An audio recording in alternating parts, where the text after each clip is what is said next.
Okay, so you've sent us a really interesting and sometimes quite sensitive collection of material this week. It's all focused on teacher-student relationships and, those really intense student crushes on teachers. Absolutely. And it's a real mix, isn't it? We've got news reports talking about the legal side, some really personal stuff from Reddit threads, articles that wrestle with the controversies, and even advice for parents trying to figure this all out. It's definitely a topic that brings up strong feelings.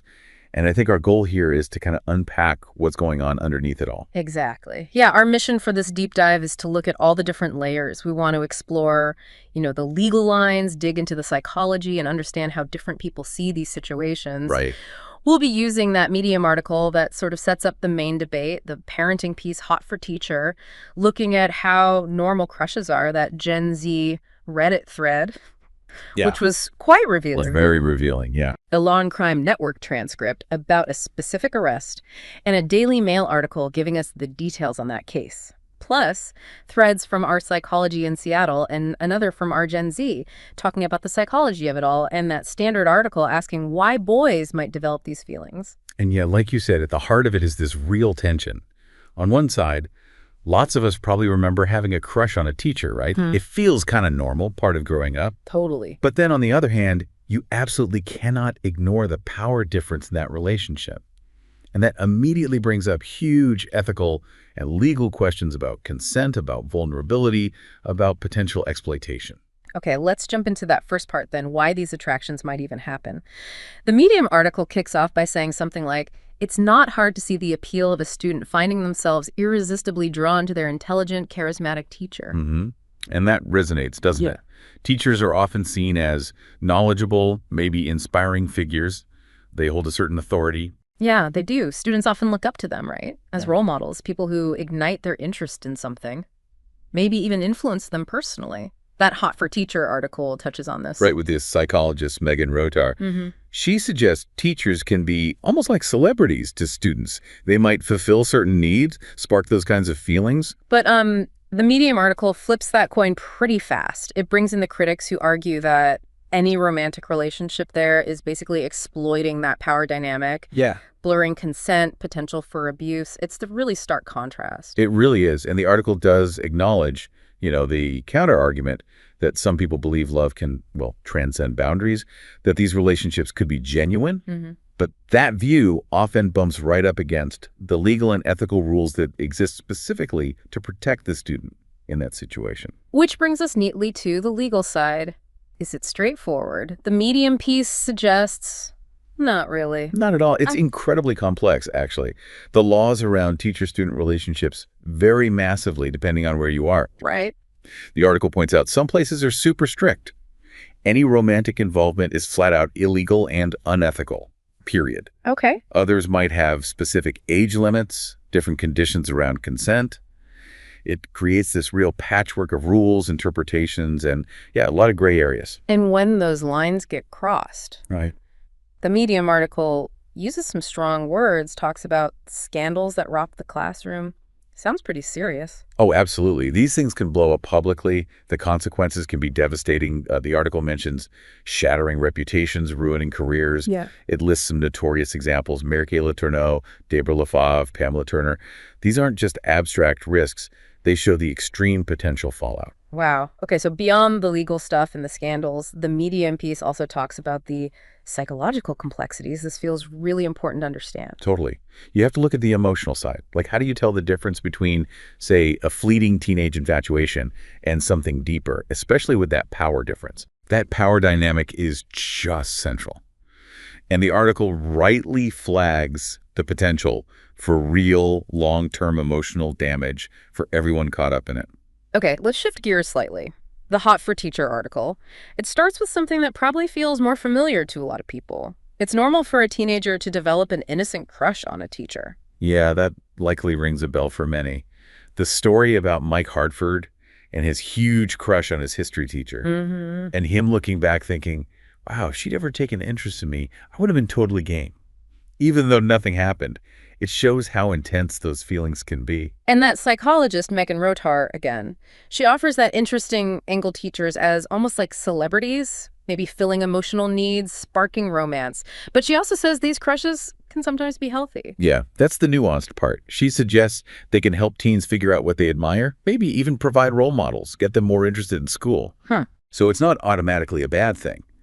Rotar and a teacher named Wheatley Davis actually advised parents not to scold kids about it, but rather try to have open conversations. That sounds like good advice, but the article also points out red flags, right? Yeah. When does a crush become worrying? Exactly. Rotar mentions things parents should watch for. If the kid stops talking happily about school, starts avoiding a specific teacher, seems uncomfortable, or maybe mentions getting a lot of one-on-one attention. Gotcha. Those seem like practical warning signs. Definitely. Mhm. And another teacher, Mike Sudrovich, he stresses the teacher's responsibility they need to report anything that feels off or concerning. Right. And Hartford, the guy with the crush, now he's a parent himself, and he's mindful about making sure crushes like that don't, as he put it, go too far. Okay, let's move to the Gen Z perspective now. That Our Gen Z thread asked, is it common for boys to crush on their teachers? What was the vibe there? Oh, the answer was overwhelmingly yes. Like, absolutely, Oh. super common, with a massive asterisk. The consensus was rock solid. It's common, but it should stay a crush. It should absolutely not be acted upon, especially by the teacher. Ah, okay. The reactions to teachers who do cross that line were incredibly strong. Comments like wild or just vomiting emojis. Really visceral disapproval. Wow. And it sounds like they were connecting it to real-world cases, too. Yeah, quite a few commenters brought up recent incidents expressing real anger. Some felt the news wasn't labeling these situations strongly enough, questioning why it wasn't always called rape, even with legal-age students, because of the prior relationship. That shows a strong understanding of the power dynamic, doesn't it? It really does. And there were negative comments about adults who, sexualize these crushes or situations. Yeah. A real sense of that's just wrong. Someone in the thread apparently said, talking about hot teachers with friends is normal, but acting on it is cringy as fuck.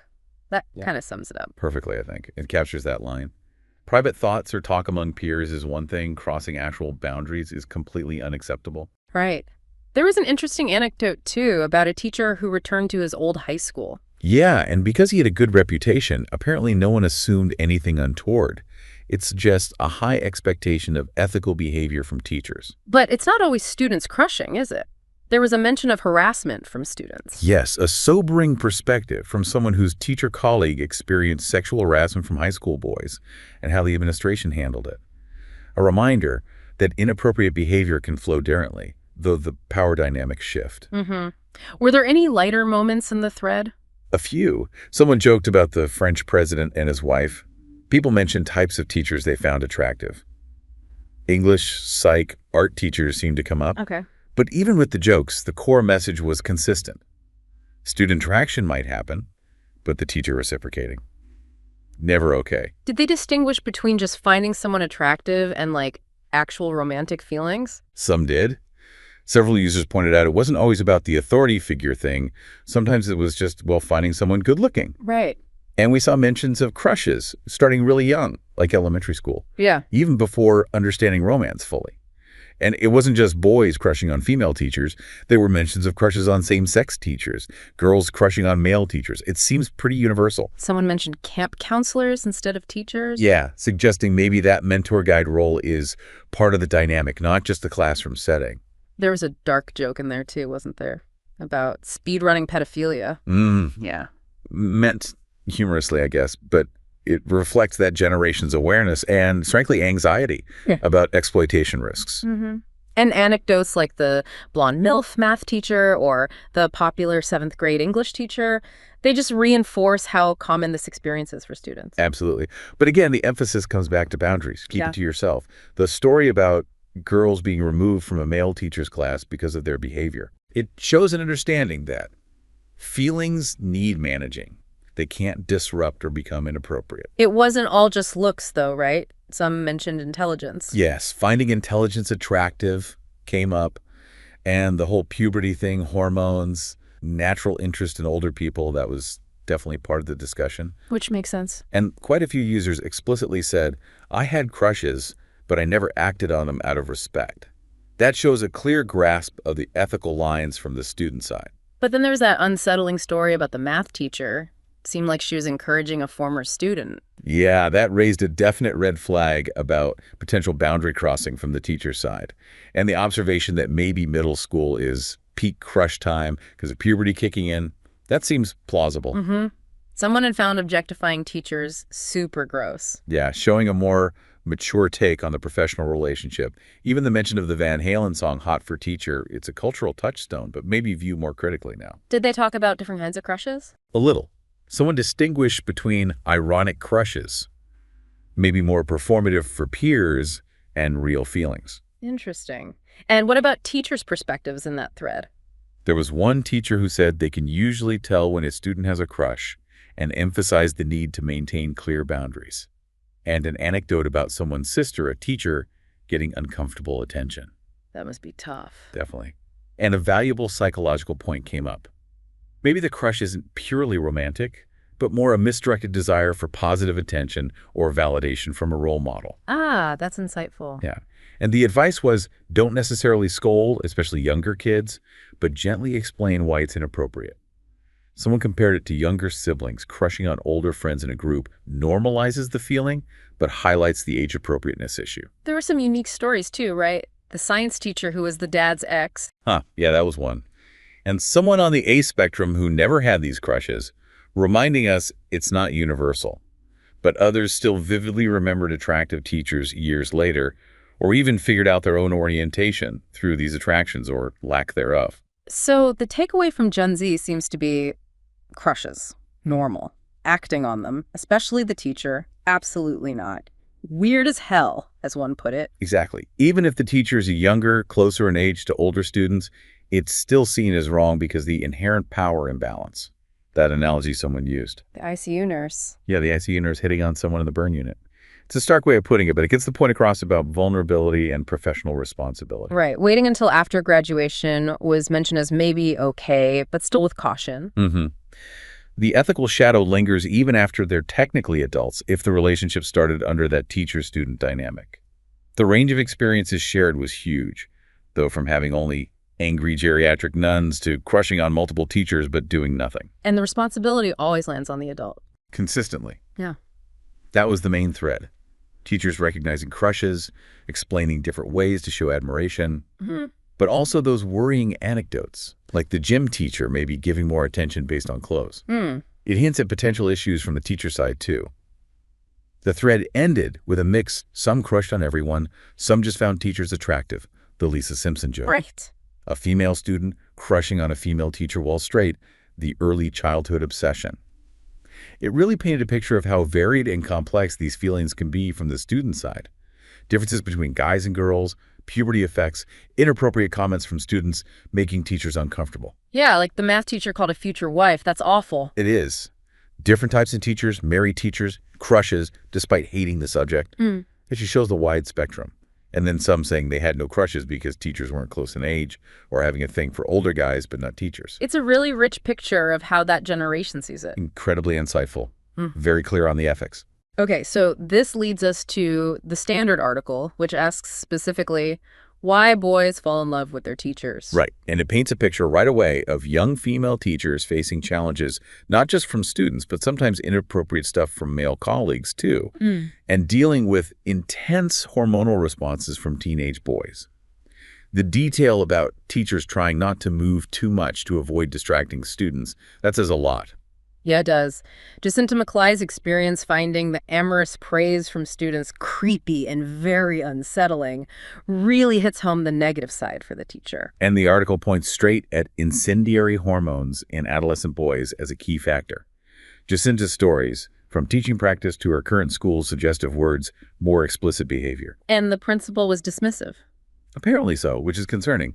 The descriptions of boys constantly confessing undying, unwavering, but destructive love. It sounds exhausting and inappropriate. The anecdote about the biology lesson question, awkward. And the cockerel's seductive, staggering dance. I mean, it shows how clumsily and inappropriately these feelings can be expressed. There was another teacher story, Marianne Wambua in Nairobi. Yes, getting crassly words of affirmation, being told about her appearance, even when she mentioned her fiancé.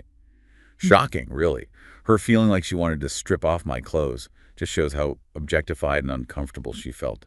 And Matilda Nyongesa, who tries to disregard the comments, attributing it to hormones, sounds like a coping strategy. It does. Maybe a necessary one for some teachers, unfortunately. And Rita Maftai, cheerful despite advances, maybe her small size versus the older boys, played a role in how she handled it. Yeah. Different strategies for different people. What did the psychologist Catherine Mbaugh say? She framed it in terms of adolescent development, 14 to 18-year-olds at the mercy of their raging hormones.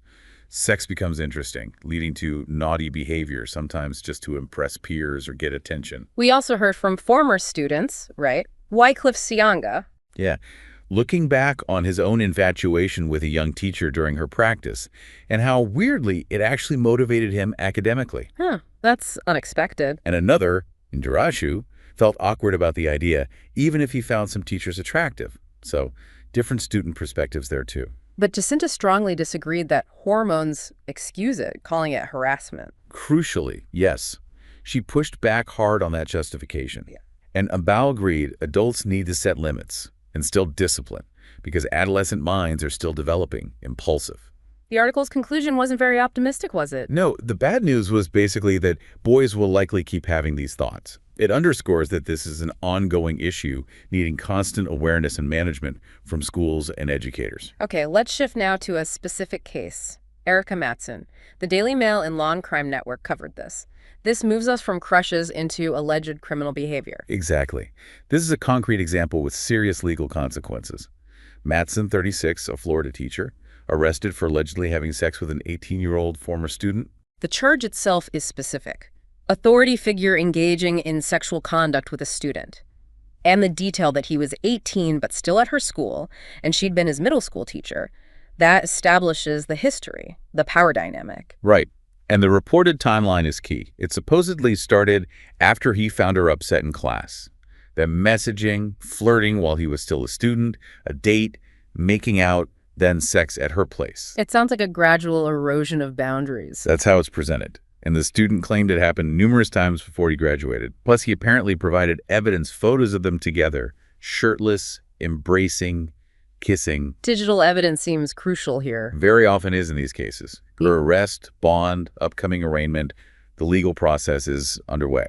And the law and crime piece noted she's apparently representing herself. Yeah, which sounds risky, given the charge. The legal experts on law and crime pointed that out. They said these cases, even with an 18-year-old, aren't always easy convictions, but... But it's still potentially a crime because of that teacher role. Exactly. An abuse of trust and power.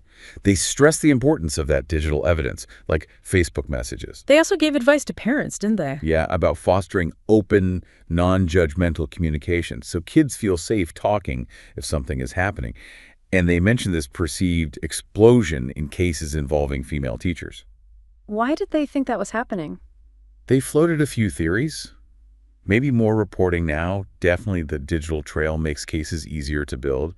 And maybe even societal influences like fantasy porn, normalizing the idea, unfortunately. If they were clear, even at 18, it's still a crime, still harmful. Absolutely. And they discuss why maybe only one charge was filed.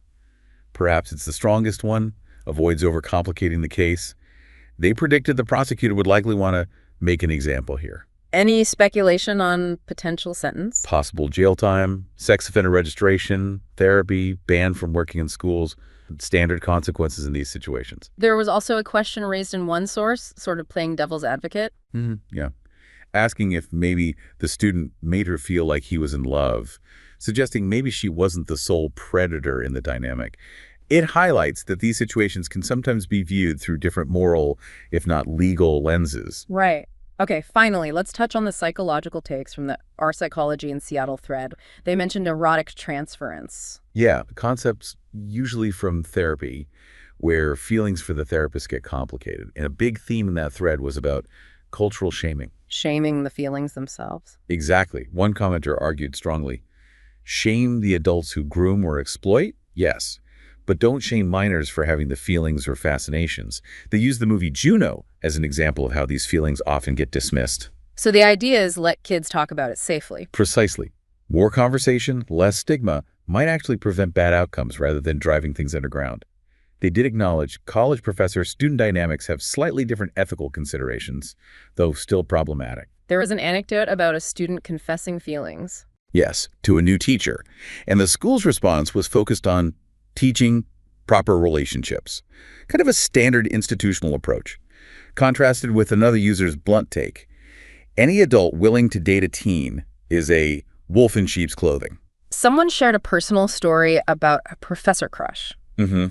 Developed feelings, consciously reminded herself she wasn't special, even if he seems flirtatious, attributing it maybe to his culture, and pushed back against the attraction. That sounds like mature self-management. It does. And initially her friends were like, "Eee, gross." But then one of them had a similar experience later, leading them to think, okay, maybe this is more common than we admit, and not automatically shameful unless there's exploitation.